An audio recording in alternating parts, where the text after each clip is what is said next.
Neurotherapy का एक नया नाम, बिना कोई दवा, बिना कोई ऑपरेशन, बिना कोई इंजेक्शन के लम्हों में शिफा पाई।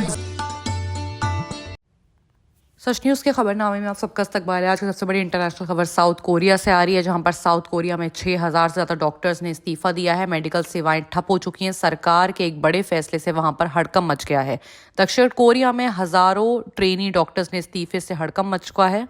ट्रेनी डॉक्टर्स ने दक्षिण कोरियाई सरकार की योजना के विरोध में अपना इस्तीफा दे दिया है, जिससे देश में मेडिकल सेवाएं चरमरा गई हैं। हालांकि सरकार ने ट्रेनी डॉक्टर्स को ड्यूटी पर वापस लौटने के ऑर्डर्स दिए हैं। साथ ही सरकार ने डॉक्टर्स की कमी को देखते हुए ड्यूटी का वक्त बढ़ा दिया है।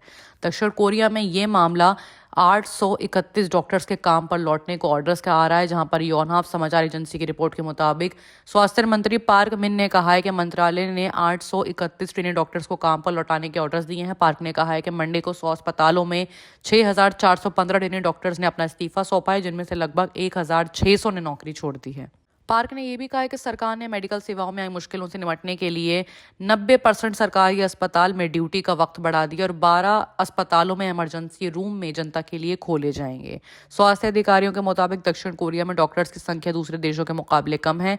हालांकि डॉक्टरों ने दावा किया है कि सरकार ने इस मामले पर विचार विमर्श नहीं किया है और इस कदम से शिक्षा और सेवाओं की गुणवत्ता यानी कि बढ़ोतरी में समझौता होगा।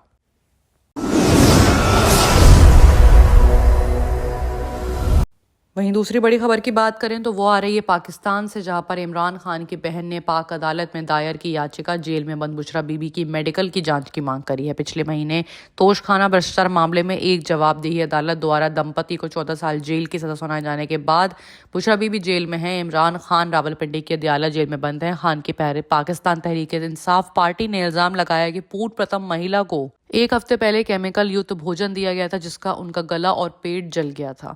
जेल में बंद पाकिस्तान के पूर्व प्रधानमंत्री इमरान खान की बहन ने इस्लामाबाद न्यायालय में याचिका दायर करी है कि उनकी पत्नी बुशरा बीबी की मेडिकल जांच की मांग है। खान की पाकिस्तान तहरीक इंसाफ पार्टी ने सोशल मीडिया प्लेटफॉर्म एक्स पर पोस्ट किया है और इल्जाम लगाया है कि पहली महिला को एक हफ्ते पहले केमिकल भोजन दिया गया था, जिससे उनका गला और पेट जल गया है। पार्टी ने मंडे को कहा है कि 50 साल की बुशरा खान हेल्दी नहीं है। उन्होंने कहा है कि अधिकारियों ने उनका उपचार देने से मना कर दिया है। पार्टी का दावा है कि नाजायज फांसीवादी सत्तावादी शासन इमरान खान की बीवी पर एक हमला था, जो खान पर दबाव डालने का एक कोशिश थी। खान की बहन उज़मा खान ने अदालत में याचिका दायर की है कि शौकत खानम मेमोरियल अस्पताल में गैस्ट्रोरोलॉजिस्ट डॉक्टर असीम यूसुफ को जेल के मेडिकल डॉक्टर की उपस्थिति में खान की बीवी की मेडिकल जाँच करने की इजाज़त देनी चाहिए।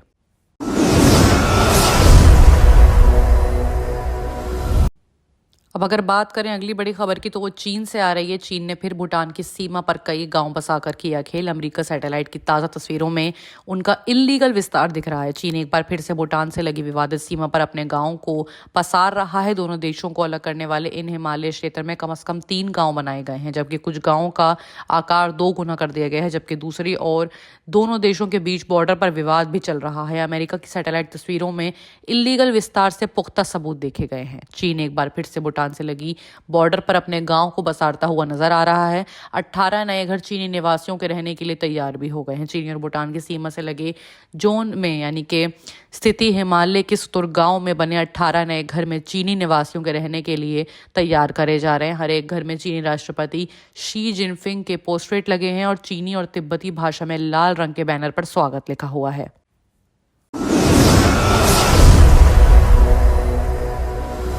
अब अगर बात करें इजराइल की तो इजराइल का हिजबुल्लाह को लेबनान पे हथियारों डिपो को तबाह करने की वारदात सामने आ रही है। 14 लोग इसमें घायल हो चुके हैं। इजराइल ने दक्षिण लेबनान में हथियार डिपो पर हमला कर दिया है। इजराइल के मुख्य सैन्य प्रवक्ता ने कहा है कि सिडोन के पास हथियार डिपो पर हवाई हमले लेबनानी समूह हिजबुल्लाह द्वारा इजराइल में लॉन्च किए गए ड्रोन के जवाब में किए गए हैं। सोर्सेस के मुताबिक इजराइल के इस हमले में कम से कम 14 लोग घायल हुए हैं, जिसमें सीरियाई भी कार्यकर्ता मौजूद हैं।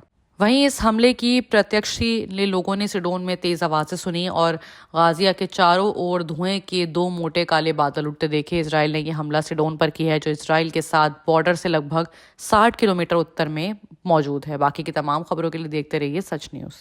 गाजी kidney centre and multi speciality hospital, गुर्दे और बवासीर के इलाज का 40 साल मशहूर हॉस्पिटल, जहां हजारों पेशेंट्स क्योर हो चुके हैं। Doctor Husaini international national award winner और दूसरे डॉक्टर्स और लेडी डॉक्टर्स की जेर खिदमत। गुर्दे के तमाम अमराज का मुकम्मल ट्रीटमेंट किया जा रहा है। गुर्दे फेल हो चुके हों, डायलिसिस करवा रहे हों, याद रखिए डायलिसिस कोई इलाज नहीं, इससे 1% भी गुर्दे रिकवर नहीं होते। हाँ, डायलिसिस टेम्पररी रिलीफ दे सकता है, लेकिन हमारे ट्रीटमेंट से गुर्दे फिर से फंक्शन में आ सकते हैं। गुर्दे श्रिंक हो गए हों या सिस्ट हो, गुर्दे की पथरी हो, कैसी भी गुर्दे की तकलीफ हो, या पाइल्स यानी बवासीर, चाहे ब्लीडिंग हो या कोम, बगैर ऑपरेशन मुकम्मल क्योर ट्रीटमेंट का एक ही centre, Ghazi kidney centre, DLRL main road, opposite Vikas high school, Chandrayan Gutta, Hyderabad.